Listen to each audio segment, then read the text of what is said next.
So guys, as I said again, right, this is a general comments, right? Very often, the knowledge is not that important. It's a 有时候我们学这个知识不重要，这个科学的方法思维更重要。Okay, I mean, of course, like the undergraduate students, right? You have plenty of time to study knowledge which is useful for your particular field, particular topic. But it's really how to think, right? How to think methodologically. Right? Critically is far more important. Make sure your thought process is rigorous, far more important. Right? And train yourself. You have to try to, how do I say this? Try to train yourself to be the hardest person to convince by yourself.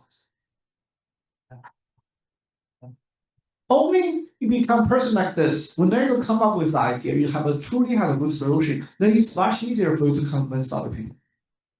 Right? So if your thought process is very, very loose, very non-rigorous, right? Sometimes you get very fully convinced, but turns out actually there's a holes in it. Right? Try to do that. Right? This is very important. That's why we want to be very, very self-critical about whatever ideas come up with. Right? Am I the first? Is the idea correct? Right? Does it really hold water? Right? Is the chain of evidence is rigorous? Right? Very often it's not that clear, especially when you are young, when you just enter the field, right? You can make all kinds of mistakes you're not aware. Try to train yourself to be very self-critical and also critical of each other. Your teammates, you work on a fellow project. Why the heck do I want to waste my time with you, right? If your idea is not so convincing, try to challenge each other. Right? Do that. So now the question is, see, we have to find in general, right? This is a conceptual formulation. The question is, what is this guy? And what is this guy? Right? Think about it. Now, first of all, what is this guy? Let's try to look at this guy. What is the distance? How can I make sure my x hat is very close to original x? This is a very long-lasting quest, especially for data like images, right? It's not so obvious. Right? How do we compare especially the distribution? Even a single image and another image is easy, but even the distance between two images is very hard. People spend decades trying to find out what is the x compared with x to x. Turns out it's not that easy. First of all, we don't know the distribution of natural image. Keep in mind, right? We don't know about it. In chapter 1, I told you, right? David Mumford, right? The Fields Medal mathematicians spent like 2 decades looking for different mathematical models to model natural images. We'll talk about that story a little bit later, right? It's not that easy. Random fields, different models, physical models, right? Now, even just say computationally, what is the difference between two images? It's not so obvious. So it turns out if you take an image, blur it a little bit, come up with some Gaussian kernel, blur it. Turns out that the L2 distance, if you just x1 minus x2 to take a 2 norm, right? If you blur the image, the quality drops a lot, right? But that's a very clear image, becomes very blurred, looks very bad, right? The perceptual distance is huge. But turns out the L2 distance is very, very small. Now, if you take the same image, we just shift it to the left and right by a few pixels. To us, they're exactly identical, right? But if you just do the difference, the pixel difference, the error is very large, right? Right? This is just very simple, like example. So it turns out to basically compare two images, even the sample-wise.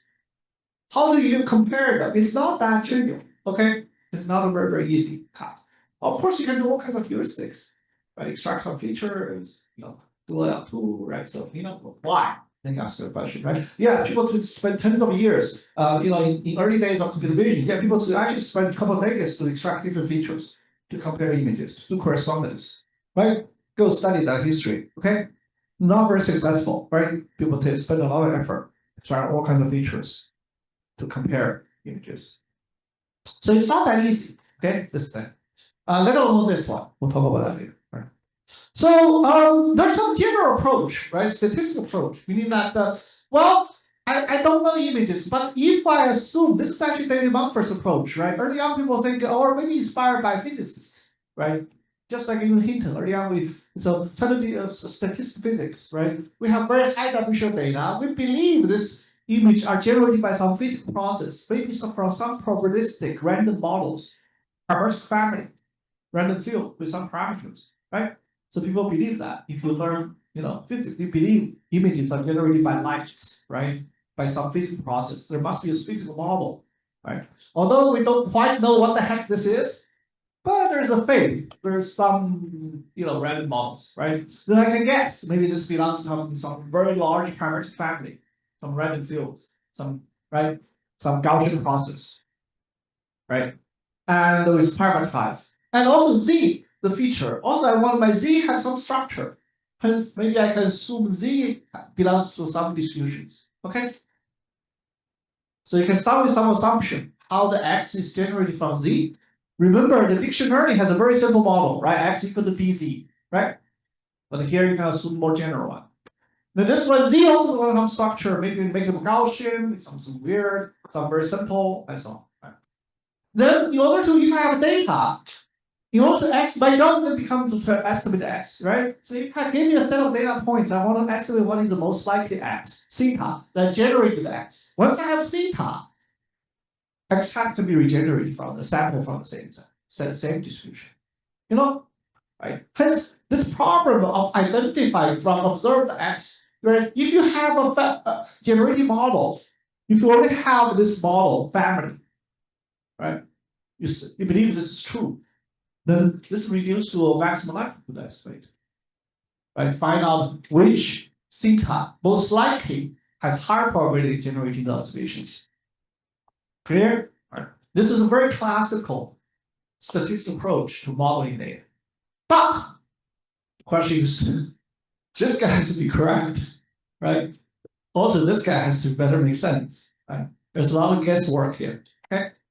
Then again, people try different family and try to fit it, see if the results, then resample from it, estimate theta, spend a lot of effort to compute. Those theta are huge, okay, by the way. Then use the MCMC, random Markov Monte Carlo to compute theta, from many samples, compute theta. Once the theta is estimated, you resample from there, say if you can reproduce some of the image. Okay? There's a decades of effort was spent on that. Okay? But it turns out in most of the cases, it's very intractable, right? Because those models are huge, and hence people try to very practical compute this is a true posterior, right? Given X, what is the most likely to estimate the Z based on theta? So then what people do? Well, let's approximate, because this is hard to compute. Let's try to approximate to see what the posterior might look like, right? See, maybe I don't want to do this very hard to optimize. Maybe I try to actually, try to find a surrogate, try to see this belongs to some particular family. Right? Try to guess what the posterior form. Maybe some simple form, like mixture Gaussian factorized form. This is exactly what the variation of autoencoding is doing. Wow. You may think the posterior is very hard to compute. So I just approximate it. And then propose something. Surrogate, right? This is what the VAE is very popular. Right. So in the current textbook, there is a section, right? That people try to guess. In fact, if you think about it, this posterior, the proposed form actually precisely said those features are kind of factorizable, and also they kind of form a uniform Gaussian. Okay, kind of promoting certain sparsity, heuristically, but not precise, right? So to make sure those features are somehow isotropic, okay, has a tendency of doing that, right? But again, it's very heuristic. When people try, somehow works, right? But we don't know if it's necessary. We don't even know how accurate it's approximating things, right? Because we don't know the true posterior, what it really is. Okay, it's just try and error. Right. We're still working on it. Right. See, like you guys, these days you use diffusion model, right? You use the stable diffusion. I mean, which uses VAE. You don't even ask it. You just download it. Assume that's true. So will that work? right? To us, it doesn't make any sense. Doesn't make much sense. Okay. Well, just because people did it. So there's a lot of place for very good questions, but you don't. So we call this is called a parametric generating approach, right? It's called a parametric generating approach. But of course, after a while, people give up, right? So this is very hard. Guess what the heck this guy is, what heck this guy is, right? Or even I somehow guess that computing the posterior is actually a nightmare, okay? Then I have to approximate it, right? And after approximation, I don't know how accurate I am, right? And then everything end up with empirical anyway. So sort of defeat the purpose, right? You want to start with something analytical, you end up with something empirical, which is kind of depressing, okay? Cannot really defeat the whole purpose. You cannot say anything about the. So after a while, people give up. 朱作文 he's actually a student of 朱宗纯 is a student of David Mumford, 对吧？ So you can David Mumford. So actually David Mumford actually was under the influence of Earth Berlander. Earth Berlander is actually a statistician, a statistical physicist. He actually started the quest to study the statistics of natural images, right? Actually, David Mumford was under his influence. And so to do, I mean, actually, there's the fourth generation, basically. They're working on this kind of approach to model natural images for 4 generations. Wasn't very successful. And around 2007, people actually gave up. He said, no, I mean, maybe it's difficult to do this, right? To do this. He said he wrote a paper, CAPR 2007. It's called Can we learn a generative model using discriminative method, right? Which later known as GAN, right? The only thing he didn't do is give a name called GAN, right? So 有时候取名字很重要啊，right? So given names is very important sometimes, right? After 7 years, good fellow. So basically the idea is that, see, it's very hard to compute this to distance. We'll tell you later, right? Why the distance is very so hard to compute, right? Especially with the distribution, especially you want to find the distribution of x and x hat, not just individual sample. I said before, even individual samples, compute distance is not that trivial, okay? Especially for images. Let alone, I have the true image of the distribution and the fake image is generated image as another distribution. The true image is one surface, another fake image is another surface. And these two surfaces may not even have overlap. Okay? How do I compute the distance of the two? Right? Turns out, right? So it's very hard to compute the distance. How about, because at the time the deep network is popular, because how do I also classification is popular, right? First success of the deep network is classification. So why don't we train a neural network to try to separate the fake one and the one and true one, right? If even for some powerful discriminator, I can no longer discriminate the one, maybe they're close, right? That's a good hope. So that's also the idea of Zoe, right? So if I have using a discriminant classifier, if the regenerated image can fool a classifier, maybe they're close enough, right? Hence, the good fellow formulated this as kind of a fake game, right? The minimax game, right? You try to use the generator is try to make sure, right, that to fool the classifier, right? Make the generated image as close to the true images, right? It's make sure that maximize the close to 1. Right. The discriminator, however, is trying to discriminate the true one and the general. Try to separate them, right? The eta, the theta is trying to separate as much as can between the z and x. Right. Do a good job to separate them to maximize this object, to minimize the objective. I'm sorry, maximize the difference. But the theta is trying to minimize the generator, the user parameter such that it's confused as much as possible. So this is kind of sounds like a minimax game. Turns out it's not. Turns out it's actually this formulation mathematically looks like a game. We call it actually a fake game. 它不是一个真的游戏啊，不是真的一个博弈啊，所以它只是 mathematically actually equivalent to to minimize the distance, which called so-called the Jensen-Shannon distance divergence. It's actually the distance between, this is one type of distance between two distributions of the Jensen-Shannon. It's kind of symmetrical version of the KL divergence, okay, of the two distributions we introduced earlier. Remember in chapter 3, we compared two distributions. Very popular. However, there's a problem with this. Right? So if you, the KL divergence, two distributions, we actually learned that in chapter 3, right? If the two distributions, their support are 0. Okay. Yeah. So if you have two distributions, they're all both are low dimensional. Their support do not overlap. The KL divergence is not defined. Okay.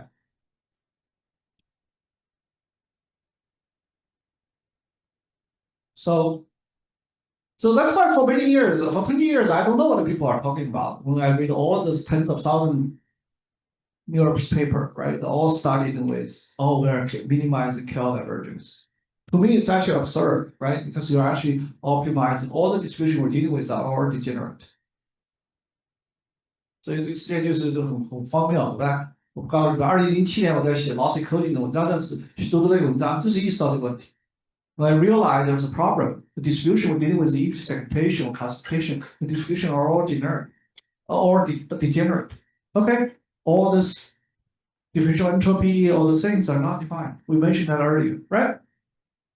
As you need the lossy code. And what about the Jensen-Shannon? This one actually is defined. Even this P, Q, even the overlap. However, the distance looks like L0 norm. What that means? It's always almost constant until those two support gets overlap, then become meaningful, become small, and then become large again. Remember? The distance is not very indicative of a relationship. So you have two lines, for example, right? If you have two straight lines, right? If they do not overlap, the distance is always constant. Then they become very small only when they overlap. They get closer. Only when they overlap, distance drop. Then once they cross each other, they jump back to very large again. Remember? So basically, if you minimize this, you're minimizing L0 norm. Okay, we all know that's intractable in the high dimensional spaces. Right? I wrote a whole 700-page book about it. Okay， 整个21世纪前10年，最伟大的数学家都在做这个事情，对吧？L0范数是没法做的，大家在做L1范数或者4范数，对不对？哎。So has a little bit， 所以大家还是要有一点点敬畏啊，不要这么觉得机器多了就闭着眼睛瞎弄啊。Then actually we formulated this. It turns out that this actually mathematically, although it sounds okay, but it's actually very, very bad computationally. Right? Because people don't know what they're doing. Okay? Somehow they forgot what they're doing. 觉得好像这个有定义，对吧？ KL divergence 有定义，没定义的。那你得干什么呢？ Well, of course we will prospect, right? Because L0 is not hard to define, right? That's what we do. We do Earth moving. We try to approximate with what distance, right? That's what people do, right? Once something they don't realize it's very hard to compute, and they try to approximate. Just like remember the VAE story. Let's try to approximate. Right? Then after rounds of, then it turns out even the L1 distance, then this one is well defined, right? This one actually looks like a L1 implementation, at least conceptually, right? It's not quite convex, but anyway, it's sort of a continuous version of L0 norm. You can think about that. But turns out this is not very computable. It's intractable to compute either. Unlike L1 norm, okay? Then what do people do? They approximate again, right? We use a neural network to approximate this. Since again. 所以你反正 approximate 几次之后，大家都不知道到底算， OK？ 反正 somehow it still works, right? And so enough data. somehow with some approximation, right? Still, but the theoretically, there's really nothing you can say. Okay, yeah. So that has been the situation. Then people produce again, right? Come up with different way to compute the distance, to approximate distance, to store more data, more compute, right? So that's the story. Of course, nowadays people, that we don't do this, right? We use denoise model to get approach the distance, approach the distribution, right? So we no longer do this. Because for those distances, you cannot even do it. You Gaussians, okay? There's no closed form for those distances. So that's about this distance, right? Then what about this regularizer? Right. We'll get back to the distance later, right? What about right? What time is it? That clock is right or wrong? Jesus. 我们知道几点？哦，我表错了。OK。Okay, good. Sorry, somehow my watch stopped working. Hang on. Okay, scared thing like okay, but then now what about let's shift our attention, right? This is the history, right? We know a little bit of history. We'll get back to this a little bit. In practice, right? If X and X are close enough, L2 still works. Okay. But if they're not, have trouble, right? Those problems if the X and X are far away, they don't give you any guideline. Okay, minimizing the distance actually is very functional. Right? Unless if you are able to, if the decoder X is already very close to X, there are many ways you can, then distance become more meaningful. That's the ballpark. Now, what about this guy, right? How do we make sure our Z is good, right? We already learned that, right? So for example, we know what is a good measure that promotes good structure of the Z, right? We have to think about it, right? We want the Z to be piecewise neat, right? To be highly incoherent, but to maximize information gain, to reduce the coding rate, right? So this hopefully we have did it. Turns out using just the Z alone, you can do a very good job to learn such a mapping, right? You can already just regularizing this guy alone, you can already learn F very well, right?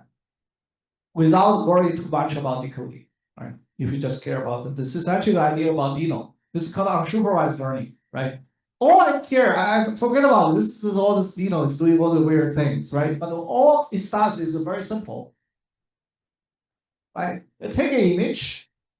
It's actually contrastive learning, or similar to what we said before. We cluster, compress what we think are similar. We separate what we think should be different. Okay, this is the idea of contrastive learning or contractive learning, right? The Dino is actually doing that, although he's doing this in a very unsupervised way. Just grab any image, right? Then I crop the different local areas, and almost like an image, right? I shift the way I create an augmented with just subsample different patches. Then I think all these patches, if I learn, so each patch that goes to a map to the feature space, okay? All the crop thing, they should be very close to the global one, the whole image. Remember? I take the image, then I regenerate all the local images because they're all for the same image. Hence, from a quote-unquote classification point, those features, after you learn the feature in the Z space, those features better be close. That's it. Very soft, okay? Very heuristic. It's fine.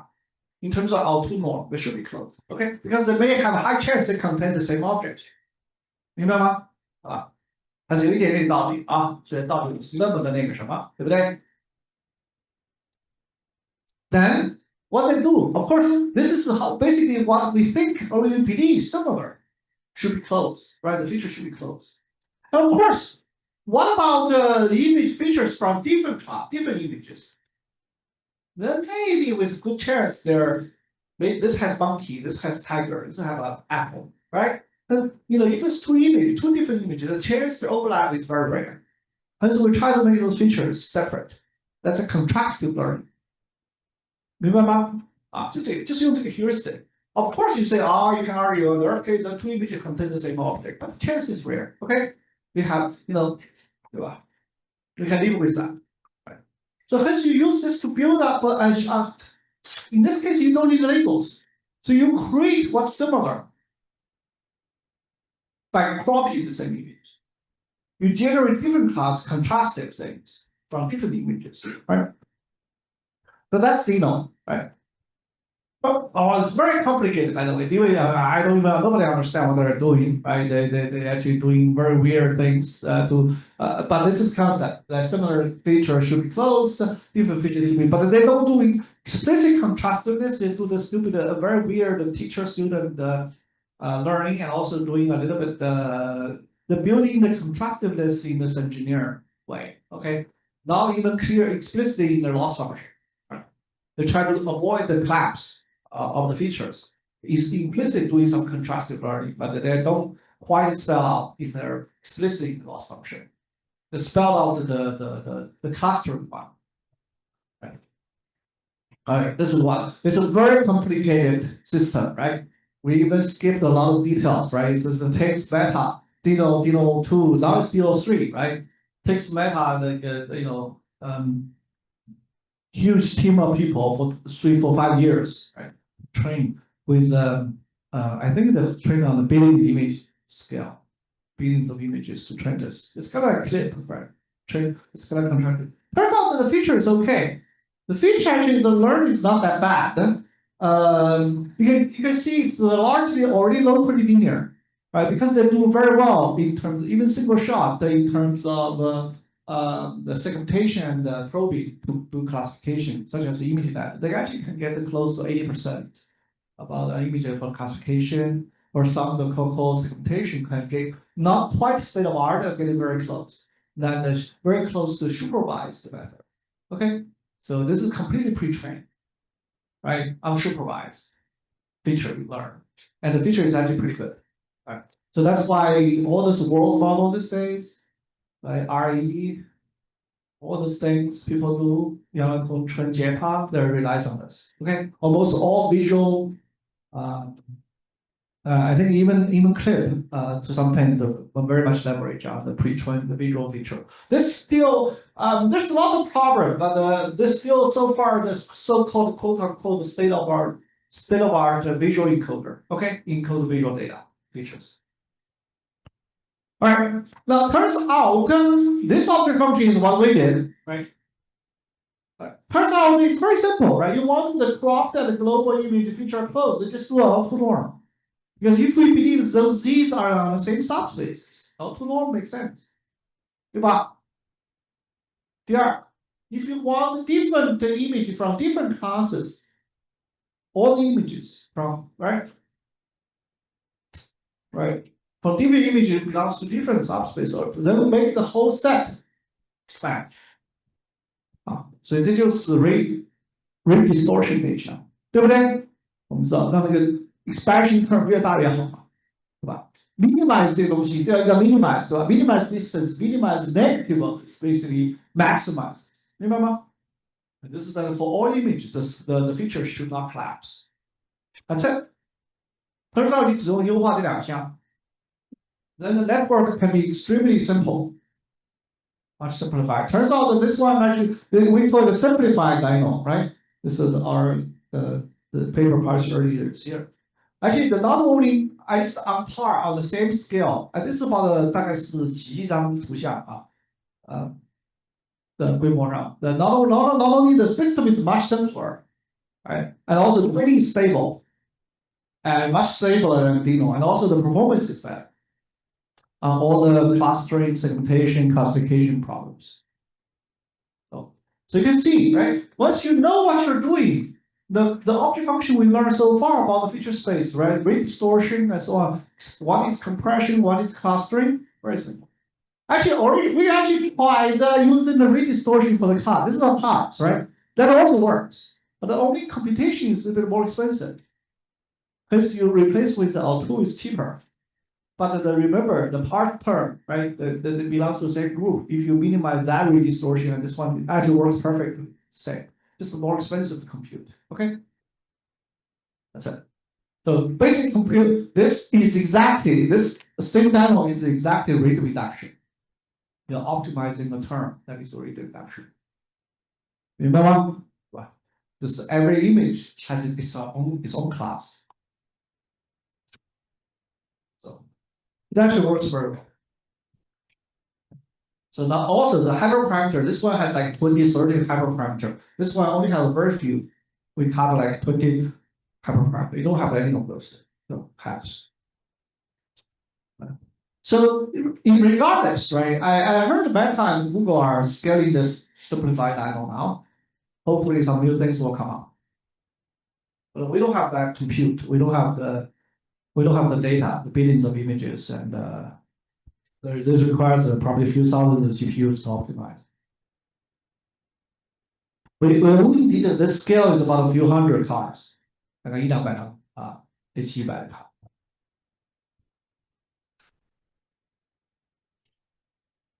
Right now, see, now the problem is, probably some of you, if you attend the forum, right? 730 actually their latest work is precisely builds on top of Dino, right? The Dino. What is the idea? The idea is very simple. Right? Remember, before people do diffusion models, stable DAI, right? They first reduce the dimension in the lattice space. This part is called a variational autoencoder. Actually, I never don't understand what the heck it's doing. Okay, I don't know about you. You guys probably obviously better than me, right? If you use diffusion models, right? Apparently, most people are better than me, right? They tend to know what it's doing, but I don't. And then reduce to a lower dimension, and try to do diffusion here, right? Here, see, once you convert X into this space, there's a X, the distribution of X mapped to a distribution here, right, in this space. Then you use the diffusion model to learn where that distribution is, right, to generate. And that was the stability AI is doing, stability diffusion is actually doing. But as I said, right, there's a problem with that, right? The dimension is very low. First of all, then they entangle two problems together. One, you have a high dimension data, you squeeze into very crowded low dimension spaces. Those diffusion gets more tangled. You have to identify where they are using diffusion model.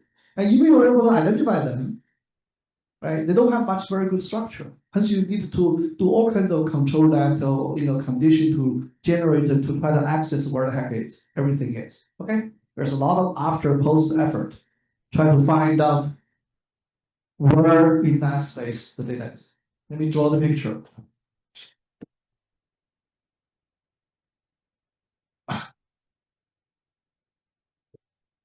Right, you have some high dimensional data.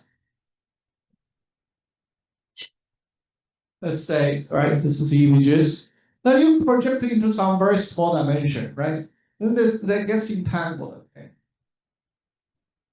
Your job is doing diffusion model to find them. Yes, you can in some cases, right? This is VAE, already produced from X to some Z, right? That becomes some distribution. Then you need to build a diffusion model to access this, right? This is denoising, right? Right, start with random, then try to approach to there. This is right. So you know where that distribution is. But the things remains very tangled. Hence, you have to recontrol this, right? Make sure all kinds of control. Make sure you give some random noise. You actually can control to access where apple, orange, and so on.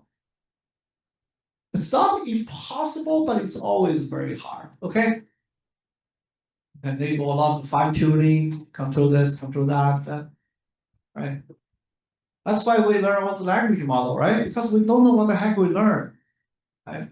Hence the whole world become a prompt engineers, right? 所以这个世界上才有那么多给大家制造那么多吃饭的工作啊，right? Professional prompt engineers, right? The reason because the memory we learn, we will have no idea what we learn. Okay, so structure there. We don't know where it's what. Hence, we have to come up with different ways to generate conditions under which the output will be close to what we wanted. Okay, that's what exactly also happened here. Now, Dino is probably different, right? Dino says this is the image. Then I threw some Dino. I kind of still actually I almost the dimension here is actually doing a dimension reduction, right? I actually squeeze the space actually in the lower dimension. Maybe making learning diffusion a little bit easier because the dimension is lower, right? Learning those denoising operators is a little bit less expensive, right? Right? Learning those denoiser is probably easier, okay? In a lower dimension space, but the learn distribution is bad, okay? But actually, each layer might be cost less, but to learn those denoiser is very expensive. 其实你讲以前那个 DIT 要多少次？对吧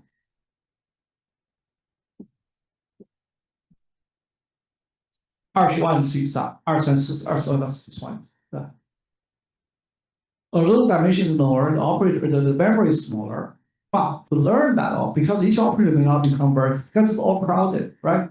Those shapes become very entangled. So to adapt to those things, each layer has to learn those parameters. It takes a long time, many effort, right, to turn the IT. Now, what Theo is doing? Let's limit this to a actually reasonably larger space. Although this is little d, right? This is a capital D. This is a higher dimension, right? That's the 4. Here is a few hundred, 大概1700，对吧？ This is much larger, but I spend a lot of effort from real images, right? The dimension is high, but the distribution is very benign. Yeah, this is almost piecewise linear, 对不对？帮助我们 segment， 帮助我们 classify。Now, in this space,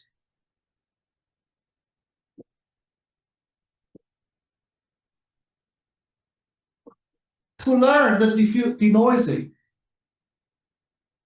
although the dimension is high, each operator is high dimension, right? Seems to have more parameters. Seems takes a little bit more memory. However, this is a much easier thing to learn. Those operators are much easier, but just like PCA. Remember, even I do PCA, even I'm doing the 10 million dimension, it's just doing the power iteration, right? Yes, each matrix is huge, but the effect is very effective. I only need a 12 iterations to converge. And those operators are very simple, highly structured. Remember? Hence, this actually is much easier to learn. Although I pay a different price with a higher operator, right? You see, blue, the dimension is higher. But those operators are much easier to learn, also much more effective. Hence, actually, this guy turns out that their experiment is it only takes what? About less than 100, right? Iterations to learn. 所以同学们，this is actually a very good example to show, right? If you do open source, if you just download Hugging Face, the diffusion, stability diffusion, you will never had a chance doing anything different better. Okay? Keep fine-tuning. All right. Unfortunately, that's what I said. Right? It's very upset to see even the top universities, Berkeley, Stanford, all the young professors, the students are, what are we doing? I'm fine-tuning stability AI, right? Why? Because there's nothing else I can do. I don't have the computer, I don't have the data. All I can do is fine-tuning. I introduce a control net, control it better, right? That's the best paper award from Stanford, which is actually pathetic if you think about it. Okay? This is something we leave to Google or engineers, right? Companies should do this. 对吧？亡羊补牢，对不对？ They build a very broken， 他们 build 一个很大的羊圈，他自己去补吧，对不对？你学术界去帮他补干什么呀？ Right？ 那同学们去讲，哎 ，They actually build a very crappy, right, house, and you actually fixing it. That's essentially what we're doing, right? for about very good 5-6 years now. All right, all the top university, all the top students are actually let's just fine tune stability AI. Right? Why? Because it's 开源的. Because nobody asked why the heck you use VAE. I don't even understand. Right? Nobody at Berkeley can explain why the heck you use that. I don't understand the object function. I don't understand the rationale. I don't understand the concept. I only know that somehow someone engineered this way. Somehow they can produce some images. Okay. But the whole academic community just embrace it, right? I think this is the only way. Turns out it's not. Okay, there's many, many other ways. Right? Even conceptually, it's probably not the right way. So you have to take the loop, right? Turns out that this is even much better, right? Much more efficient, and conceptually is even completely right coincides with the ideas. Right? Now, so this is so guys, see, which is why I spend a lot of time on some of the history, right? There's a lot of wisdom you have to learn from, how really even the community or history people get corrected or self-corrected into mistakes people get, right? Local traps, like again, or the VAE, and yes, at the moment, nobody knows better. That's true, right? Maybe you can argue, well, nobody knows better, including me, right? Well, but the chairs of the community or as a people, we should, at least in academia, right? We should always question, criticize, critical, unless what we're doing has a perfect, rigorous explanation. If not, that's exactly what we should work on. Okay?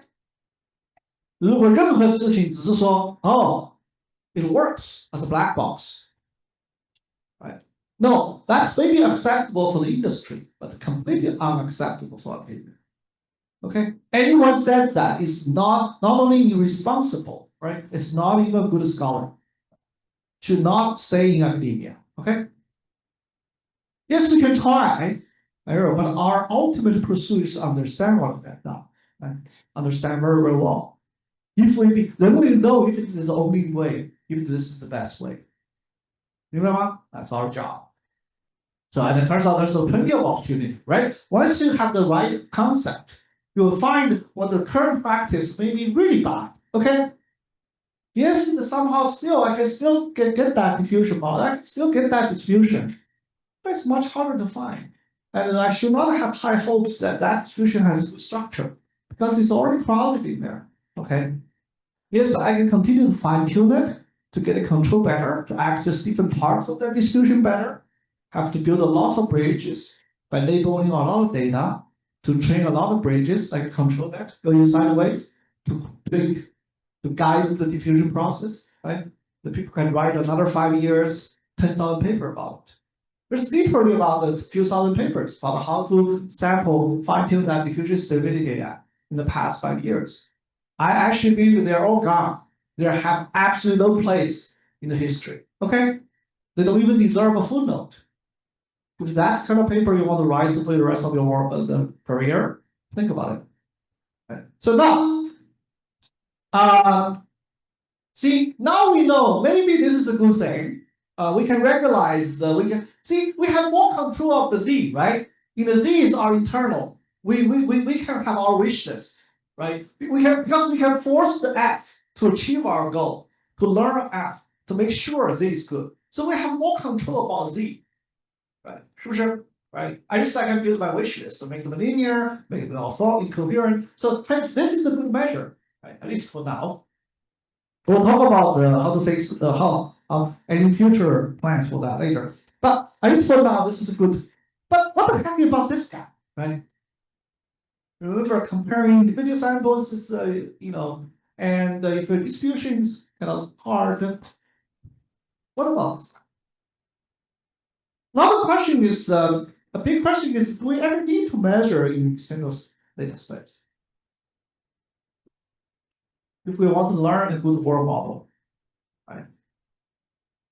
But in reality, you can still do a lot of heuristic things, right? By image, you can still use the output norm, pixel distance, people so be it, right? If we really get to do this kind of end, we still can all kinds of ways we can introduce all kinds of even heuristic measure, right? Can always do that, no problem. Because let's give some useful information. How X and X hat are aligned. We can still use that to train our network to make it better. Nothing wrong with that, okay?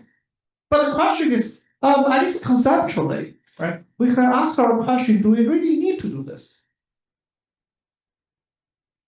Depends on the nature, right? You don't have this option very often, right? We perceive the 3D world, as I mentioned this a few times, right? We perceive the field world outside world, animals, right? See a tiger approaching, trying to estimate the position and speed. You don't get a chance to measure how accurate your prediction is, right? The same with our world. We build our world, we see those rectangular, circles, right? And we believe our model is perfect. Why? We believe a circle is a circle. Square is a square. Parallel line is parallel line, right? Did you ever measure those things? When you grow up, do you have a ruler or compass in your pocket? Do you ever check your X hat is the same as X? You never do that, right? Now, how can you be so sure that your memory, your projection is right? Think about that.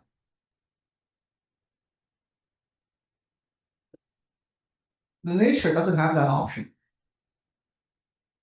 right? Or even have is very limited, right?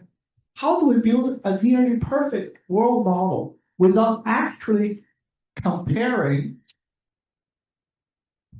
what I saw in the 3D world and my projection about 3D world, without actually measuring those things?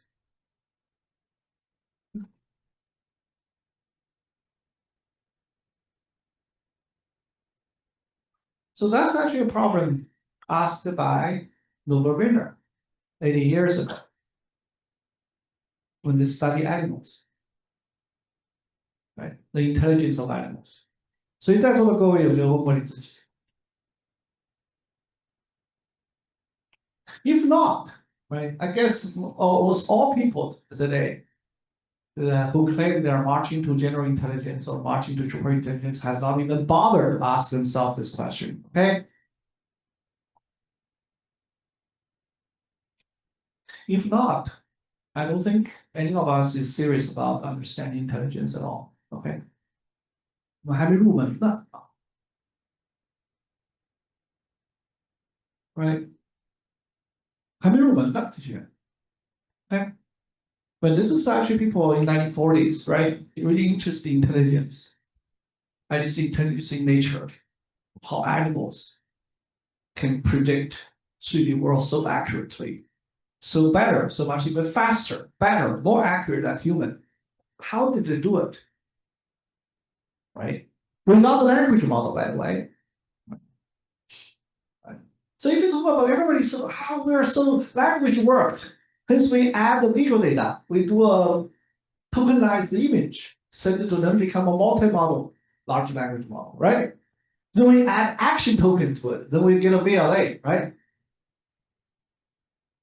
This is 有点本末倒置了啊, this is right. So we actually had a physical visual model first. Then we interact as an action model. The language was developed later, okay? To only capture parts that it needs to be communicated, right? Language is already a very lossy code for our physical model. 所以现在从 language model build 回来，完全是这个本末倒置的过程。对，就相信 language model contains all the knowledge model, which is absolutely absurd. Okay. But anyway, it become very popular. You can still write papers about it. You can publish thousands of papers, right? Only at a certain point, someone realized this is really wrong. Okay, history repeats itself, right? Right. This is working. So what do we say, right? The only lesson humans learn from history is that we never learn any lessons, right, from history. That's So I mean, we're also going to repeat the same problem just because someone said it's popular, right? Someone said the VLA, solve all the problems with robotics, right? Yeah, I just that's tricky. Add more data. Add more. We'll see. So this is actually some of the problem you think about it, right? So you don't have the option. So here's the process, right? So remember we talked about encoder decoder, right? If I have X, we encode it, get a Z, Z gets decoded, we try to replace X. We make sure those two sample-wise or distribution-wise are very close, right? However, we don't have this option. We cannot directly compare. What do? We send X hat back to go through the same encoding process. Okay? Make sure Z and Z hat are small. Right. So this is actually called a predictive coding. So if I see something, I try to decode, predict what the object is, predict something in 3D, and then immediately project back in my head. See what the code for the perceived code and my predict code are similar or not. Because the only computation we can do is in our head, okay? We cannot measure X and X hat, okay? We don't even get a chance to measure that error. Only error we can compute. Only error computation we can do is in our brain, right? It's doing the predict code. You do a loop. It's a closed loop. So it's low auto encoding this tool. It's open jaw, right? Go back, close loop. Try to make X, Z and Z hat close. Actually, this is the idea from Lowarina. This is the basis. He established feedback control. The job feedback control. Feedback error. If there's error, which means either this is wrong or this is wrong. Remember, if those two still different, either my memory is not quite right, or my decoder is wrong. Okay? Do something about it. Right? You can think about it. This is the sensor, this is a controller. Right? This is perception, this is a projection prediction. Right? There's many different ways to interpret this in different contexts. Right? And as long as in the closed loop, there is still error, you can correct it. Make sure the closed loop is give you an identity map. We call this self-consistency. Okay, so what's the difference? Autoencoding is trying to enforce what? Consistency, right? We want X and X hat are similar, right? Consistency. By Z decodes, which is consistent. X and X hat are consistent. But if I don't have the choice to directly compare X, at least I can do is make sure I'm self-consistent. Okay? What I perceived is similar to what I predicted and project back, encode back in my suite. At least what that my brain is consistent with the world. But of course, there might be a problem. But there might be a problem. To build a self-consistent model, there are some trivial solutions. Can anyone think about a trivial solution? If I only impose self-consistency, Z and Z hat does not have any error. What do you do? What's the trivial solution?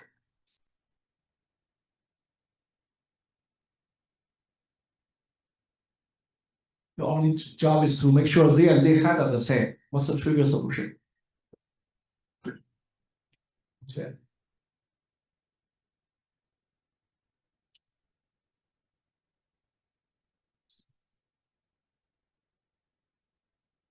Just map everything to the same point, right? Don't see anything, don't memorize anything， 对吧？所有东西都回到原点啊，是不是 ？F 就 collapse 到一个点上嘛。Right? That's always self-consistent, right? That's something we don't want. And so what do we do? But we actually can avoid it, right? 为什么？那样的 model, what's the information gain? 0, right? Hence, maximize the information gain here, right? the delta R is going to avoid, maximize delta R is going to avoid, the whole has to minus the parts with larger than that, okay?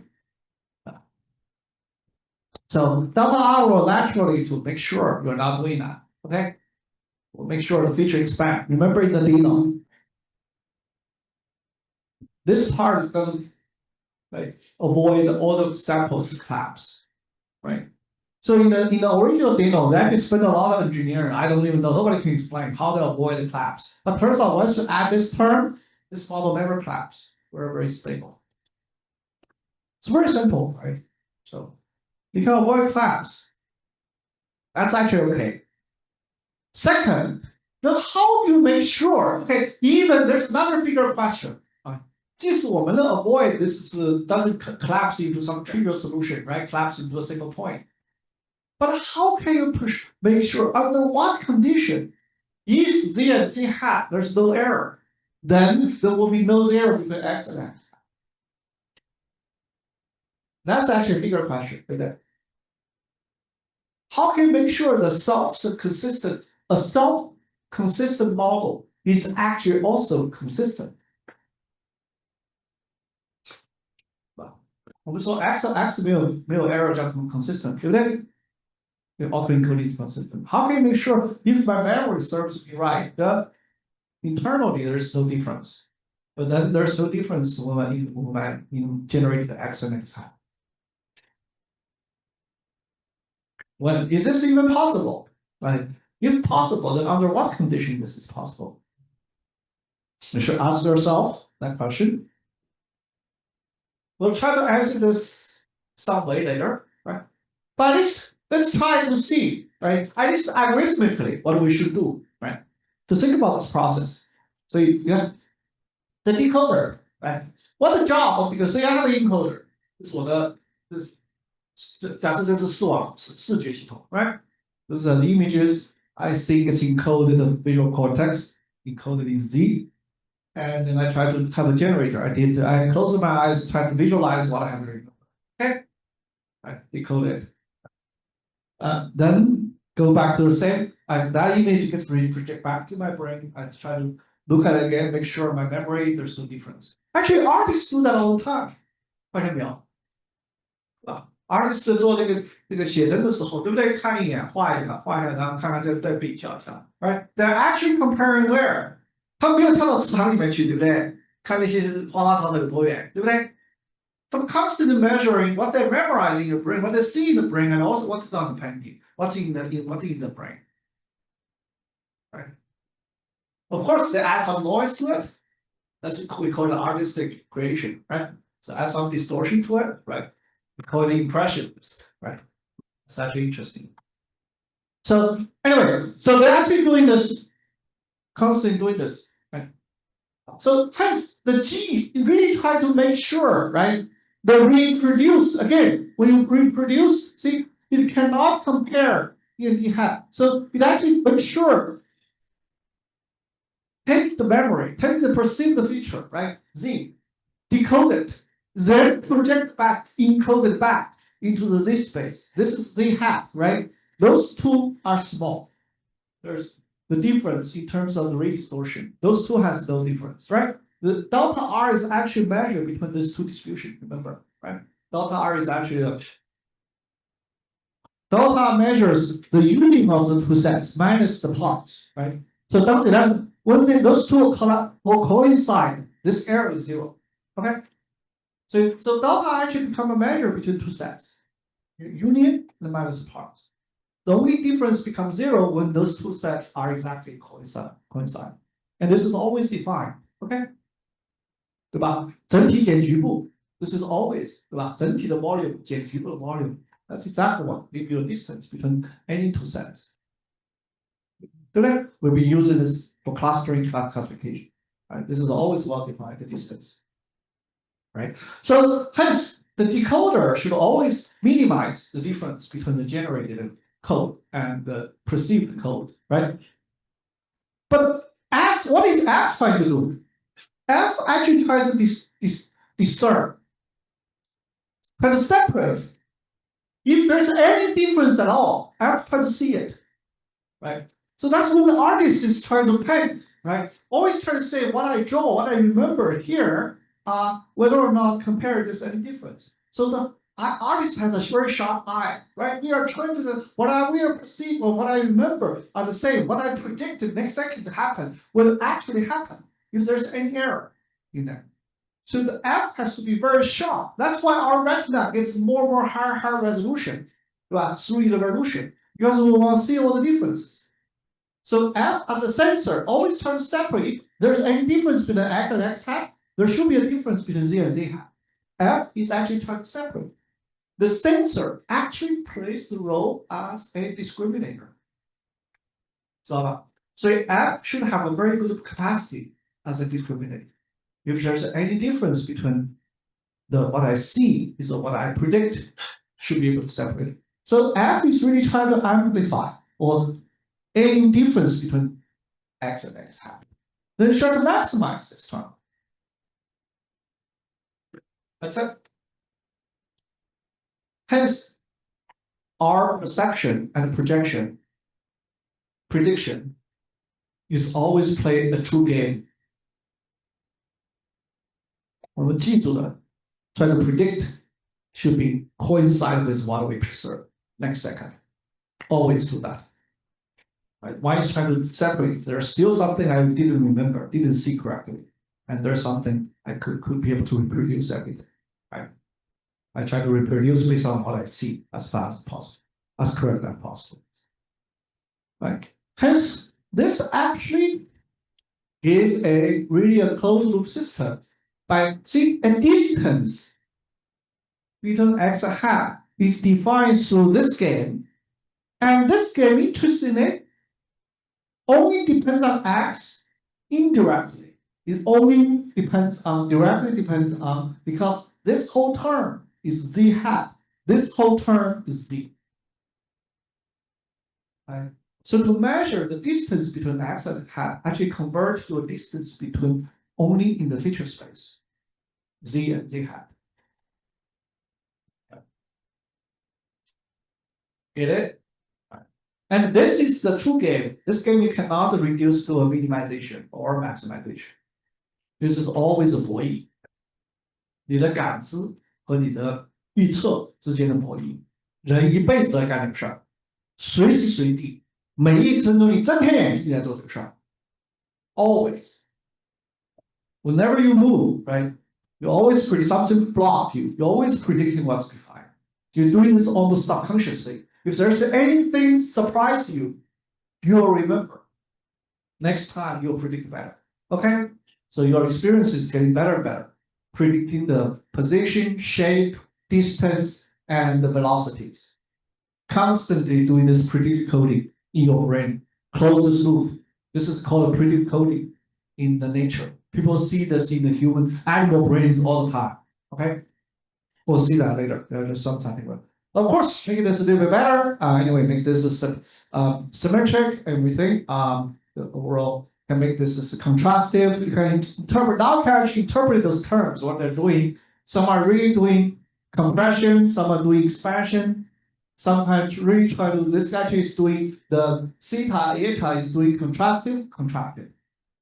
All this heuristic, so-called inductive thing, people have used to make train neural networks or building some loss function, all actually in this game. And those, remember, those are our computing code rating, right? They're what? Those coding units are exactly counting the spheres. They're being counted.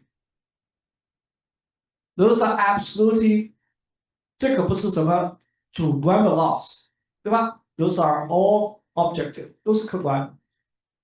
The only thing you control is the epsilon ball, the accuracy, how accurately you code your data. That's it. Nothing else. You choose arbitrarily. 不是你任何选的什么 loss function, OK？ 什么一范数、二范数啊，这加一加，那加一下，这个 weighting 上，对吧？再 penalize 它这个，对不对？抓这个 feature 啊，再减一减，对不对？啊 ，you're not doing that. This is just as every term is just counting the bits. One is trying to maximize, the other one is trying to minimize. Okay.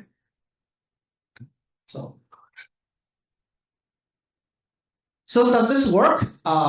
So now we have some fun now, right? We'll talk about the guarantees later, right?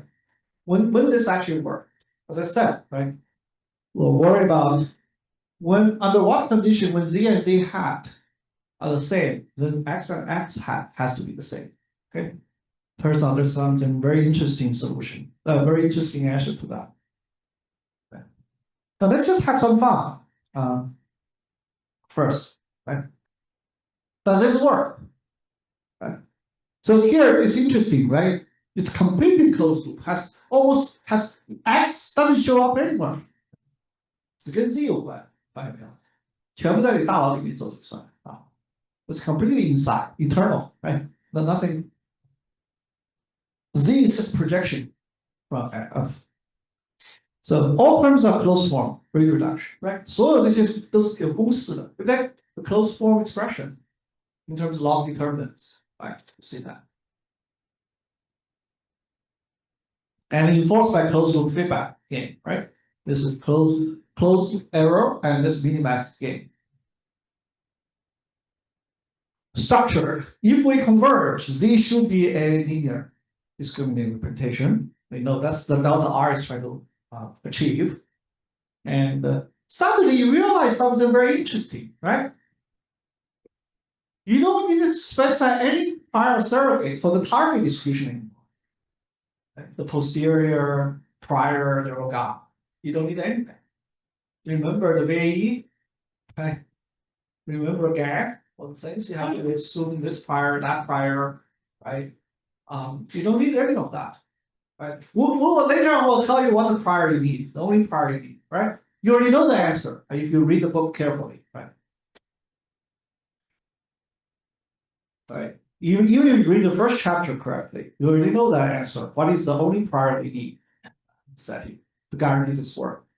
Right? Also, there don't need any direct distance between x and x hat, right? You don't need to compute anything between x in the x space, no matter how high dimension that is. Right? You don't need to approximate any bounds.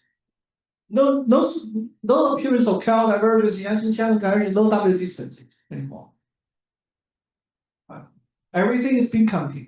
Everything is measuring the volume between the whole and parts. Okay? And the rate distortion spare packet gave you a solution. Give you a universal measure of distance, measure of volume, measure of dimension for that. You don't really have to reinvent anything else. Anything fancy, anything abstract, right? And no heuristic regulated term, no objective. 对吧？连 weights 都没有 we don't have weights here. No 0.5, no lambda or W1, W2 between those terms. Okay? Because why? Because they're all using the same units. They're all how many balls there is. Okay? Counting. Okay, when does this work? We cannot prove for the most general case, mixture of manifolds, but we believe it's true. But this is a case we prove, I think this is the New York paper. So actually prove if the distribution X is a mixture of subspaces, okay? Not mixture of manifolds, which is more general, but we still believe it's true. But you can think of piecewise linear as approximation of any distribution, okay? If you approximate your distribution with piecewise linear distribution, then for piecewise linear distribution, we actually can prove as long as the intrinsic dimension of this guy is low enough compared to the capacity of F. Okay? So the Stackberg equilibrium, by the way, this is a real game, unlike GAN, right? GAN is a fake game, okay? 所以有时候啊，大家不要被表面现象，对吧？好像商城 clever 啊，弄成一个 GAN，好像在玩什么游戏，实际上不是一个 game。But strictly speaking, it's just minimization, right? Present as a minimax, right? Turns out that this is a real game. Our perception and the prediction, this is a real game. Right? We cannot reduce to anything. This we're exploring and exploring. And all this equilibrium actually has the following form. If reading that F, the only thing you need is that the F, the mapping has enough capacity. preserving the distribution, preserving the intrinsic dimension. Okay, the capacity of F is higher than the intrinsic dimension of the data. Then, as long as the z hat, once this converge, and then when this is no zero, and then that is no error, you can precisely recover the x and s hat. Okay, so you actually can prove this is a consistent, have the consistent encoding and decoding. It's very simple. Right? So now you can see conceptually, as long as the data itself, the intrinsic dimension, is known, and the distribution is benign, meaning that it can be very closely approximated by piecewise linear distribution.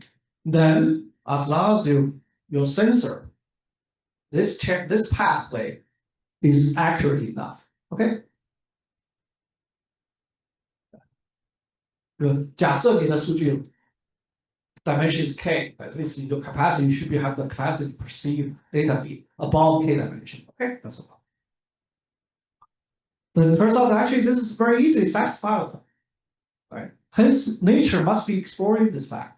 As long the only assumption being made for the self-consistency to imply consistency is the data itself X has low dimensional support.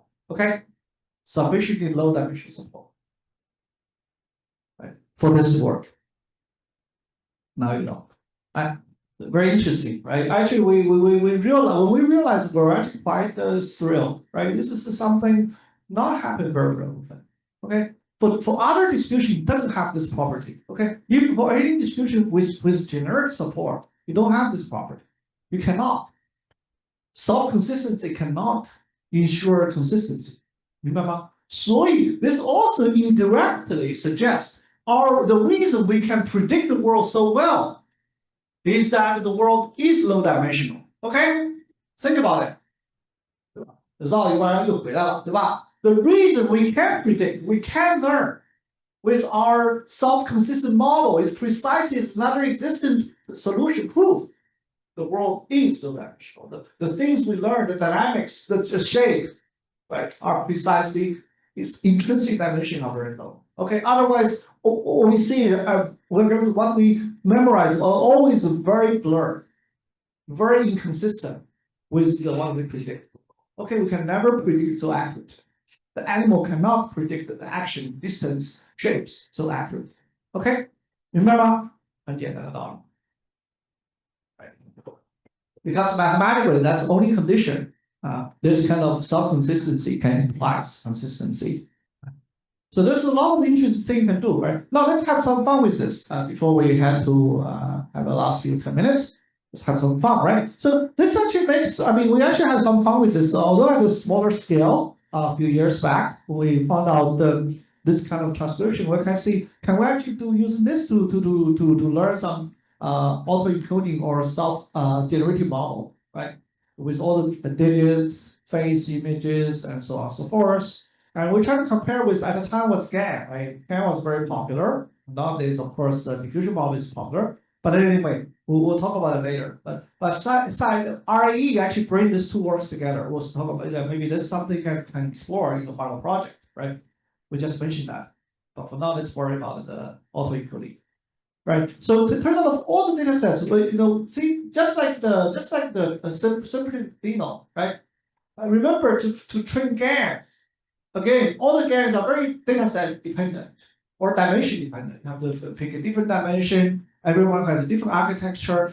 Here, for all the data, we always use the same feature space and the same. Remember, our algorithm, we only have one hyperparameter, the size of epsilon ball. Okay, nothing else. Okay, all right. So epsilon ball is always the same for all the data, all the experiment you solve. Even the atom optimization exactly uses the same parameter. We don't tune anything. Okay, everything's fixed. The learning rate is always fixed. Okay, for all the data sets, large, small, right? No other regularization, no heuristics, no engineering tricks. It's the same architecture, right? It turns out actually this is already very easily to beat GAN, right? In terms of all the index, see in this far ImageNet. And also remember, GAN learns something hidden, right? They don't know what they learn, but it turns out that actually for those data sets, the closed loop can learn very structured representation that become naturally this kind of block diagonal feature space gets emerged. Right. And also because the piecewise linear, remember the feature space, each class becomes a subspace, right? Then we can sample those PCA, right? Along Z, in the plane of 0, you can sample 0. So we don't need to control that. Because in the feature space, each class is just a subspace. It's already has structure. You know where is what is where. So you can actually just sample the subspace, get different 1, 0, 5, 9. They're just different subspaces. And compared to InfoGAN, ICGAN, right? You can see control here, the closed loop is much more consistent, right? All the other GAN is very hard to control. Anyway, and also it's very, very robust. Right? So to this feature space of this near subspace classification, already also this feature is already very discriminated. Right? Can do a very good classification, and you can also do rotation. And on the transformed data set, actually turns out that the principal components for 0 you see associated with different scales and also orientations, 1s as well, 2s as well. So basically, subspace eventually they converge to give you very meaningful information. So those distributions learned already very structured, not like in the top, okay? Not like in all the other diffusion model, VAE or GANs that learn very weird hidden space, right? That's why they call latent space, hidden space, right? 所以你花了几十亿美元，你训练出来的模型，学到的东西还是 hidden latent, right? It's a little bit depressing, right? And this is actually for CFAR, right? You can see this is the principal component. Remember, every subspace, every class becomes a subspace, right? You can sample the first component, second component, third component. Right? You can generate the images from along every axis. Right? We call them principal images.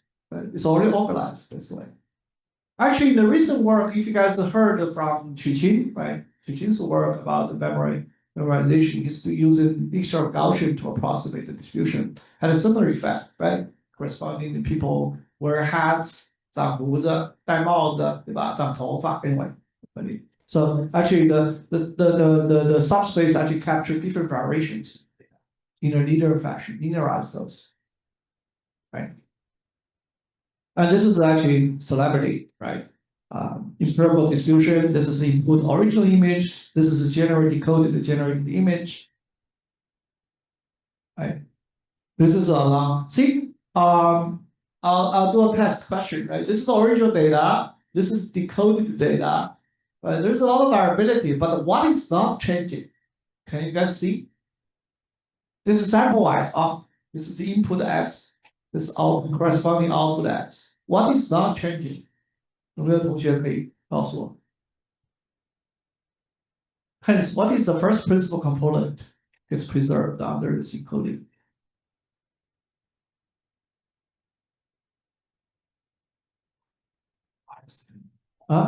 Nature of eyes and yeah, the pose, right? The face, the pose is never changed. See, the rest is changing. So hence, actually, the first principal component is actually the pose.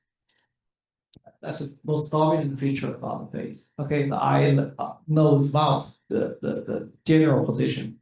Can see, come back, 对吧？像个 fixed point 一样，非常有趣啊，看到对吧？ So that's the statistics determined, okay? Because there's so many data, face images, then this is the most dominant feature. Your pose. Okay, now of course you can sample along other bases, right?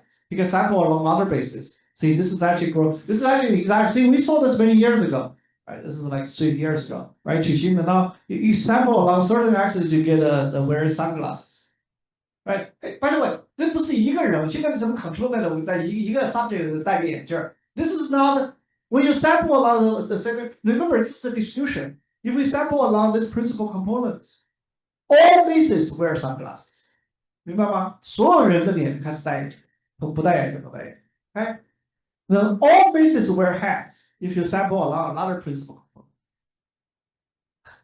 Right? Because they're already linearized. This is identity. This is all the different attributes. Okay, other dimension. It's very interesting. Yeah, you can see this. 这个不像现在这些 control net 啊，标一些数据啊，好像 control net 还可以戴个帽子，扎个胡子，对不对？This is adding mustache to everyone in the data science. Right? Also turns out again, the gang is very hard. People observe training gang is very finicky, right? There's always a node collapsing. Turns out that this closed loop is very, very stable. The only trick, as long as you have enough the data batch size match with the growth of channel size. The more channel means that you need a larger batch.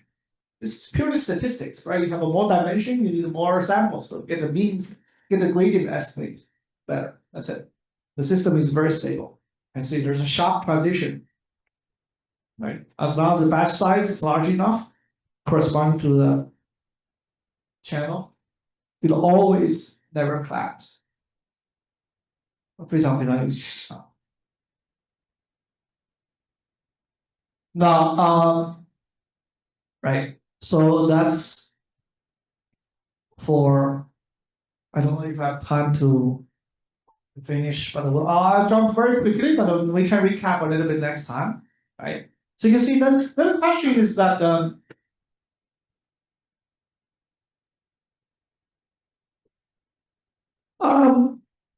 this is again, we have the CFA10, we have ImageNet, 1000 class, we do this, right? We have 1000 class, each class we have 5,000 images or 10,000 images. We collect, we throw into this big gigantic loop, pick a very large batch, right? Compute the gradient, do all the parameter. Yes, we do this intrinsically fine, great. But the nature doesn't have that option either. Okay, right? Again, as I said, you don't wait until you collect all the image of apple or oranges until you reach 10,000 images. Collect enough, let's say 100 class, right? By the age of 10, say, oh, now I'm going to learn, right? A distribution of those. You don't. Right? You learn at what? One class at a time. Okay. By the way, we don't even have luxury to learn one class at a time. But let's start with one class at a time, right? See, we first learn what a zero looks like, right? When we really learn how to write a zero, right? You practice, you write a one. What is 1 and 2, right? We learn one class at a time, okay? Maybe. So the question is, can we do that? This is called incremental learning, right? The literature, right? Learn one class at a time. We learn apple first, orange next, banana next, third, okay? We do this one at a time, right? Now, we all know, right? If an end-to-end network, if we train out 10 classes from that classification, you can get the network to get a 99% classification rate, okay? But if you give 5 more classes to fine-tune that network, there's a phenomenon called catastrophic forgetting. Meaning that you can train this network to get the almost near perfect classification on the new 5 classes, but it will forget the previous 10 classes will be doing very, very badly. Okay, this people observe in the open end-to-end training, fine-tuning. By the way, the current large model has exactly the same phenomena, but people don't talk about it. Okay, because maybe the model is large enough, they don't necessarily, when you fine-tune a new task. Actually, the large model, the capability of the generic language capability actually will drop very, very quickly. But people tend not to test them anymore. Okay? 明白吗? So we actually have a couple of papers a couple of years ago characterized the kind of forgetting in a large language model. But people don't, we have big enough, we can always retrain, right? That's the thing. So people don't talk about it. But turns out, closed loop system actually forget very, very gracefully. Right? It does not forget catastrophically, right? right? So this you can actually, for example, if you have new classes comes in, can learn new, whenever this new classes comes in, again, for the new class to do the autoencoding, making sure it's self-consistent. Okay, this term is enforcing self-consistency. And this term is make sure that the overall memory expanding, okay? It's not collapsing. Remember, right? This term, we maximize this, we try to make sure the memory is expanding. And also make sure the old class is not touched by adding this new class. Okay? Try to make sure the feature of the old class remains as close as possible. That's all you have to do. Right? Do autoencoding for the things at the new class, old class, make sure they're more or less the same. Right? This is all done internally. Okay? And turns out this actually works pretty well. It's already beating all the, this is a couple of years ago. It's already doing very, very well. We call it incremental ILDR, right? Doing much better than all the other, incremental learning. Not perfect, but at least there's no classroom forgetting. And also there's something very interesting. Remember, this is giving one class at a time. So for example, say there are 10 class, right? If at the 11th class, I give one of the old class back to the network, surprise, I don't even need to tell the network it's a new class. Well, I tell it's new class, but it's actually one of the old one, right? The network doesn't know it's actually something has it's one of the old class. But turns out it will always merge. So it actually makes the old memory better. It's very interesting, right? You just send the one class, new class at a time, and optimize the object function. If some of the class gets resent in whole batch of data, airplane, okay? Turns out that this is airplane. Turns out, see, this is the first round. We send the airplane class again into the, after the new class gets encoded back. We actually solve airplane, the features gets even better. It's just like human being, right? We see this old things again, our memory gets consolidated based on what we have seen before. You will never see this in the open loop system. Okay, only in the closed loop system. That you see this kind of very striking consolidation value use. Right? And this is exactly what the characteristic without natural memory. Right? And well, by the way, nature doesn't even have this option, right? We don't wait until we collect enough sample for each class to learn it, right? What do we learn? We learn one apple, one banana, one orange, another apple, 5 days from now, another banana, 3 days later, right? That's how we learn, right? Sample. No class labels. Just samples. Completely unsupervised. No labels, right? The previous approach needs labels. I needed to label a whole bunch of airplanes, okay? I have to tell the network this is one class, okay? Although I don't have to tell it's one of the old class, but I have to tell you there's a whole bunch of samples from the same class, okay? Right? You need to know this is all the samples, this is all the features associated with one class, okay? So in reality, we only have samples, right? Hence, this term just makes sure my features does not collapse. Remember in the dyno, all the feature does not collapse. This says this is self-consistent. Okay, this term ensures self-consistency, and this ensures that feature does not collapse. Okay, then what this style does, this is exactly all the augmented each image, right? All the we do some augmentation, shifted version of it. In the Dino is exactly cropping. Okay, you think about this is cropping or shifted version of the same image. Those things should be the same, right? And different, and also make sure the sample wise, whenever you see a new sample wise, they're self-consistent, memorized. Their job is to memorize, be able to reproduce. Z and Z hat has no error. Error should be 0, it should be small. And this just says that each image and your augmented patch needs to be closed. This is exactly what the Dino is actually, right? Contrastive. This is doing contractive learning. This is doing contractive learning. This is contrastive learning. Okay? All counting bits. Okay? 都在数，就在数 bits.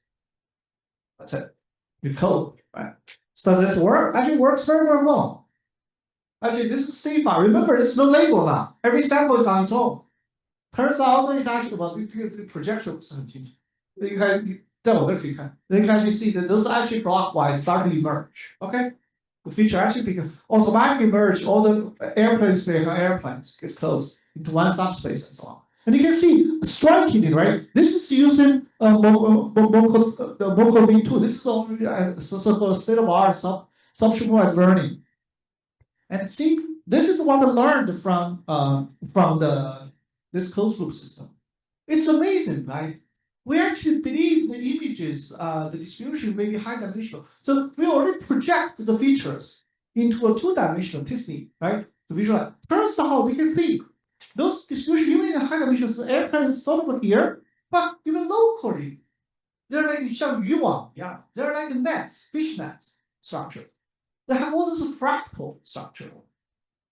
Right? It's actually even visible in the one you project. See, this other feature maybe in 100 dimension, then you project into 2D, right?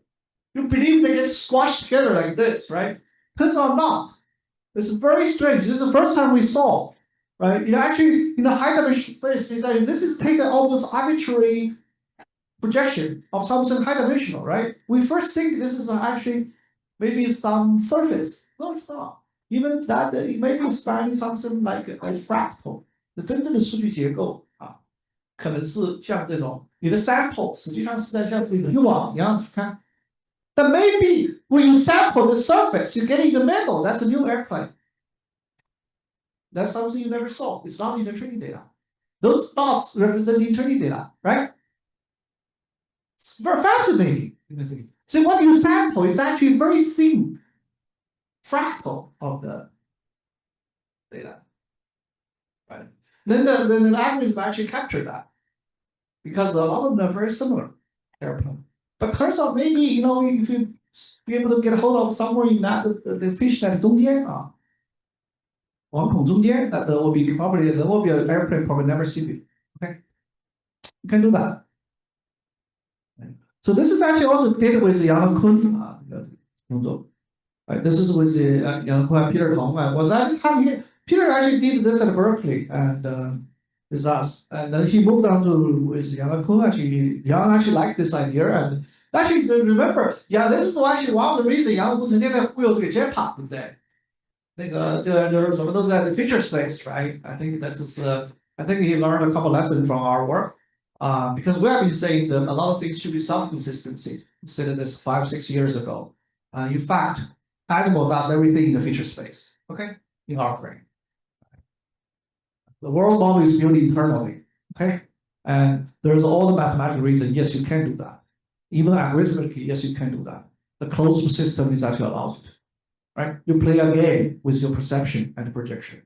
And this allows you to make your memory better and better, more and more consolidated. The more data you saw, the memory gets better, right? Even in the completely unsupervised setting. And this object function, just like what the Dino is also doing. Like Dino only regulating the feature space, right? And now from Xie work, we know once you learn this star thing, you can decode it to regenerate the image. Sure. And also you can very easily learn a diffusion model to know where that star thing is. Much easier than the stable to you. So this is a very consistent mental picture. If you get it, the rest is just a very simple implementation detail, right? And so turns out that this is the kind of things you can see, right? Nature, our memory. This is a study from our like a monkey memory. It exactly has this little sparse coding, right? Make sure the memory are highly sparse. The dictionary is trying to remember all of the sparse dictionary, the orthogonal subspace is trying to sparsify the code. And also then each similar object, like faces, turns out it's all based on subspace coding, right? Actually, animal, even monkey, memorize all faces with a few 200 neurons. And then they are not prototypes, they actually are exactly coordinates. Basically, different weights of those 200 neurons will generate different faces. Actually, there's evidence of doing that, Nature paper. And also, animal always, monkey always do predictive coding. Always try to predict if there's something moving, right? Animal always can predict what's going to see next second. If you change the pattern, the motions become irregular, the monkey become very agitated because it cannot predict so basically the circuitry, some level of circuitry always fires more frequently, try to predict the next pattern if the trajectory is not smooth. Okay. So you see that every layer, actually almost every node is actually trying to predict what the next pattern will be. If there's any inconsistency, try to correct it. Right. It doesn't have, it gets stranded in the city, it gets stranded in the chair, right? With the probes in the brain. There's no way you can measure what's going on in the 3D, right? But the brain is already doing the calculation. Right? Try to believe something is predictable, something is supposed to be low dimensional. Try to predict it. But somehow if that goes beyond its memory, its prediction is wrong, always try to correct it. Try to learn the new dynamics. So this is actually on the monkey. They tested different categories of objects from different regions of the brain. Right? It's remarkable, right? This also shows up completely unsupervised, no labels, just do compression, expansion, contrasting, and nothing else, right? You don't need any label. This is actually monkeys' different categories, the stubby or anyway body, and I don't know what those categories are. And this is just the response of different areas of the monkey's brain when they see different categories of objects. So the cortex are highly organized now. Right? No, this is what I said, right? So this kind of compressive closed loop transcription, right? The compression is not what you saw, right? The dimension may be the same, but it's really going after all these low dimensional structures. That's the compression, right? The compressive closed loop. It's really a universal domain, right? And they try to optimize the information gain, and through this closed loop feedback and gain, truly a buoy, perception, prediction. Okay, but predict. Play this game in your brain. Try to predict what you saw. Predict what you saw. Okay, make sure there's no error. Okay, just doing that. Nothing else. All you need is that. Right, to build a model and optimizing this kind of information gain, make sure, right? What is there's a lot of question about this, right? We don't do a very, very simple case, right? But if you're interested in mathematical, there's tons of open problems, right? When this is the global minima and the distribution turns out that if you just really try to show this for the continuous distribution, it's actually infinite dimensional problem. We don't know.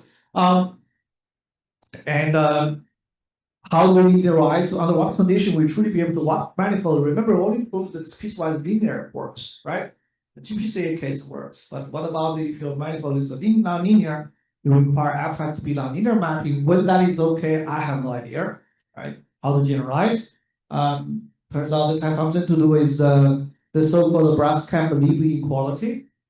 This very simple quantity, whole minus parts. When it reach maximum, when it reach minimum, has something to do with this so-called Braskamp-Libby inequality. If you don't know what it is, there's a nickname. 这个 inequality has 另外一个名字，叫做 mother of all inequality。就是你这辈子见过的所有 inequality 不等式，不管在你高中、大学的时候反过你多少次，对不对？什么 Cauchy 不等式、Hölder 不等式，都是这个不等式的一个特例。Can you imagine that？ 就是一个整体减局部的面积什么时候大，体积什么时候变到最大，变到最小 ，is actually behind all inequalities you can imagine in the world. OK， 就这么简单。所以有时候数学做的事情，对吧？看似这些，有些不等式很复杂的很麻烦，对吧？Turns out has something to do with very simple. the whole volume minus some of the parts. We need to become large. We need to become small. We need to reach the maximum. Actually, about 10 years ago, Paul wrote quite a few papers about this. We need to reach maximum. So, 2007, he has quite a few papers with some Berkeley mathematician still working on. So a lot of open problem about it. When this overfitting, underfitting, when this is optimal, we don't know. There's actually a lot of, except a very simple case, right? Mixture of subspace, we know, but anything else, we have no idea. And again, it's collections, right? See how to set up 100,000 classes? Remember, right? Ratio 4, right? Cost. Right? Remember, right? Even the online, remember online PCA? Has a little bit flavor with the operator in cost, okay? And we don't know if this is the kind of online version, right? Again, we train this again. The transcription we still train the theta, eta all globally, okay? But I believe nature does not do that. Okay, doesn't have that option. We'll talk about that later. And white box, right? We'll talk about chapter 7. How do we use this to build auto-encoding? Use a crate. It's called a main. Max auto-encoding. You actually can use crate build auto-encoding. Complete it as exercise. You don't have to invent any of, just like a Kali. You don't have to try what is encoder, what's decoder. You don't have to guess anymore, right? Just use crate, build it. How do we do other dictionary, other pattern 1D, 2D, 3D data, and also that how to this does suggest some computation mechanism for memory nature. And what about the autoencoding for other types of structures, right? Now we talk about the distribution of images and so on. But what about the dynamical causal version, logical, symbolic, graph, language? What is doing with language? Right? When we assign words to physical images, right? We saw, right? So just reflect this a little bit, right? Everybody is doing right now says we are trying to end-to-end, right? So let's build deep networks, end-to-end open system. Right? By the way, this is something we don't have. Although it's kind of scalable, but in really 从概念上、结构上和效率上跟自然界 ，right? From the structure, the concept, and the option, physical constraints, and the efficiency compares to what nature does. There's has 10 magnitude of difference, 对吧？还差10个数量级呢。So remember this, right? Open-ended model are for a closed world, no matter how big. 是吧？开环的系统都是针对一个封闭的世界的知识是封闭的。Closed loop system are for open world, however small. Anything unknown, you need an open loop system to be able to self-learn, self-improve yourself, right? Right. See, we're here, right now. We're doing that. We're not even self-tracking. The system is not self-learning. Although some of the agent system is trying to do a little bit of closed loop, right? I said this 5-6 years ago, right? If you're really marching to so-called general intelligence, all system has to be closed loop, self-learn, be able to a bit self-evolve, right? That's the most fundamental characteristic of intelligence. Okay, right? Intelligence is automatically generalizable. Knowledge is not. Right? Any knowledge is not generalizable, no matter how much. Okay. Since all scientific theory is falsifiable, 对不对？所以记住这一块。Right? Hence, even one loop is not enough, right? See, our brain is a multiple loop, right? All the multiple models, all the senses goes in parallel in our brain, right? Every layer is actually auto-encoding. In fact, we're not even doing global optimization. Probably every layer is auto-encoding. It's like a chain of auto-encoding. Because the chain gets longer and longer, better, be deeper and deeper, right? We're doing local optimization. We're not end-to-end, okay? We cannot afford that. Nature doesn't have that option. Everything has to be online, one sample at a time, continuously learn. and one layer at a time. Okay, you don't have any other choice. Okay，我们的所有的neuron 不是同时 fire。OK，we cannot afford that. Right, and also then once we get a structure. Right, those may be nonlinear structure. Right, those has very complicated structure. Then we become structured, piecewise linear. Then we start to assign, right, what apple is, what it tastes like, what shapes looks like, right, what touches like, what smells like, right? So we associate with some, we start to assign a very lossy code book, right? Discretize those distributions. And we build a hierarchical of language. Right? Language is the tip of the iceberg, right? We already very lossy, right? We only keep the information just enough for communication purpose, not how we interact with the world. Okay, animal doesn't need this part at all. Only need this part to predict, to interact, to operate, right? So this is actually so it's a long way to go. Have a long way to go, right? So don't think that we're marching to AI or super intelligence yet. We haven't even. So this is actually not a lot of this actually is not new, guys. So much today.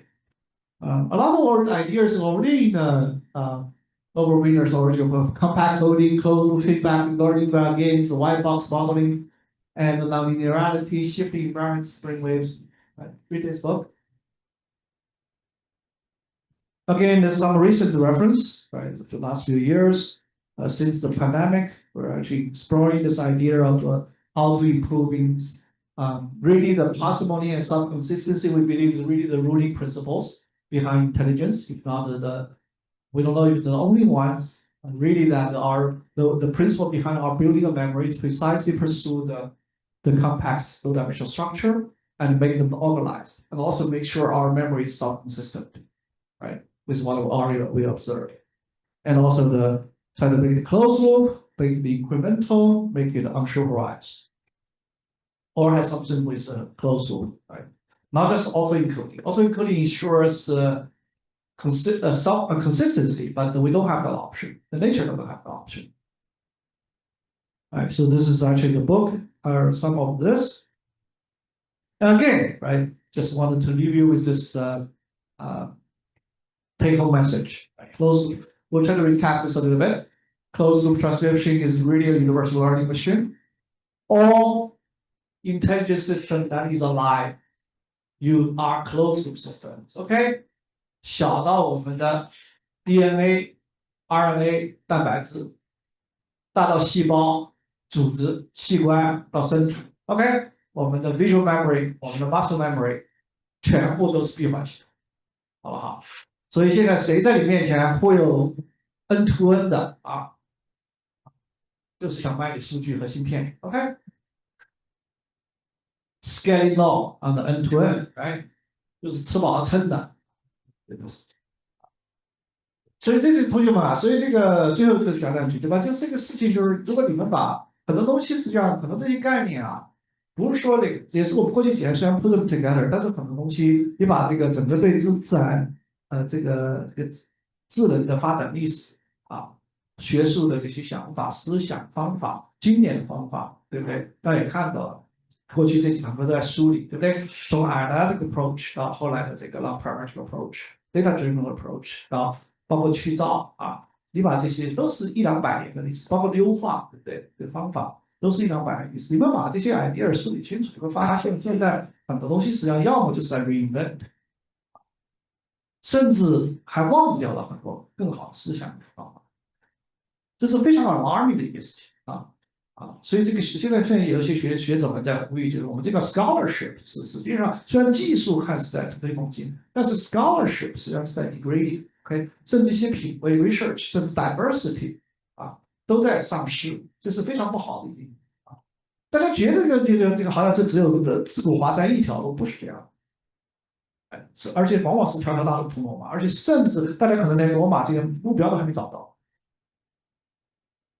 现在机会是非常非常大，open 的问题非常多，尤其是大家当其他人的注意力都在一个方向上的时候，实际上是给大家其他人带来很多的机会，然后拉住这个机会不要说我就学一点点东西啊，如果你就是学点技能，以后找工作的 fine。但是呢，你真的是 you want to pursue a research career in research, right? You have to really to learn the scientific methodology。这个比你现在学一两个什么 skill，学一点点知识重要的多。如何去问问题、看问题啊？哪怕在这之前这个很不容易，但是要看新问题，看到就真正 justify，实际上是真的要把你这个领域或者相关领域的这个历史和它的这个 progression of ideas。要真的梳理清楚了，这是要花很多功夫去做这个事情。build up 你真正的这个证据链 chain of evidence, either theoretical or historical or experimental. 而你必须要 build based on your own evidence to reach the realization 你的认知，而不是说别人大家都这么说啊。我们也看到了无数的例子了吧？我这个人已经cover了不止下10个例子了，对吧？往往是对吧？大家都这么认为的时候，有个人会跳出来说那也未必，对不对？啊，已经很多次了，优化里面、去噪里面，对不对？神经网络，对不对？现在看到这些啊，很多事情，对不对？哪怕到小的这些 technical level 的问题啊，而且真的把我们真的是要 pursue 跟自然界接近的这样智能。所以像你们知道，对不对？杨文峰成天在网上说，这个现在的网络的大模型连动物的智能都没有。现在你明白他在讲什么了，对不对？啊，是什么意义？他是从什么标准啊来讲这个话？它是有它的道理，对吧？啊，你真的明白现在的网络在做什么？那么跟真正的我们要 pursue 的啊，哪怕是动物这一层面的智能啊 ，memory 怎么形成的等等记忆，实际上还有很大的距离啊。不光是从方法上啊，概念上、方法上，甚至连效率上还差得很远。所以这还是一个 there's a huge long way to go 啊。所以对 research 来讲，实际上是 very very. Now finally, I think we at least at the level of memory or learning data distribution, I think the whole framework is converging. I think that's good news. Conceptually, technically, and even computationally. I think in the last year or couple of years, right? With the book, and I think that now even with some of the, I think that there's a lot of the book will probably get updated very quickly. At the end of the year, after towards the report, already, right? Our understanding about lossy coding, noise, the role of noise in the compression, the noise, and the lossy coding has already transcended. And also understanding learning distribution, right? Pre-training. Right? You can see, right, the closed loop, the object function, and the DNO is doing exactly the same thing. And also how the RAE is exploring that. Once you learn a good contrastive distribution, once the distribution feature space is good enough, decoding is easy. And even diffusion, denoising is easy. Get a hold of it, it's easy. It's very efficient, right? You don't need 20万步啊，大体是不，记住我们的大脑就10几层 ，OK， 所以我们的迭代是很快的。We cannot afford OK 20,000 or 30万个 app， 对吧？现在训练的语言模型是多少个 app？ 现在至少是 GPT-2 至少是几十万个 app， 对吧？我知道 GPT-3是再往上是多少啊，对吧？我们哪有这个 chance 去看一句话记30万遍，吃饱撑的，对不对？对吧？ You don't have see there's a huge room for improvement, guys， 是吧？等这帮人去砸5000亿，对不对？很可能以后5美元就搞定的事情，是吧？我们也就吃一顿饭，可能就搞定了，对不对？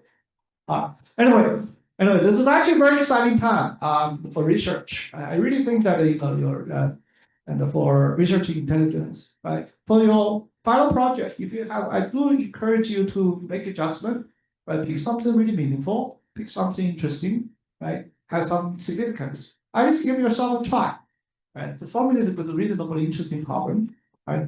And enjoy, right? Research should enjoy research. It's not something you just follow. Okay, that's all. Thanks. See you. Bye.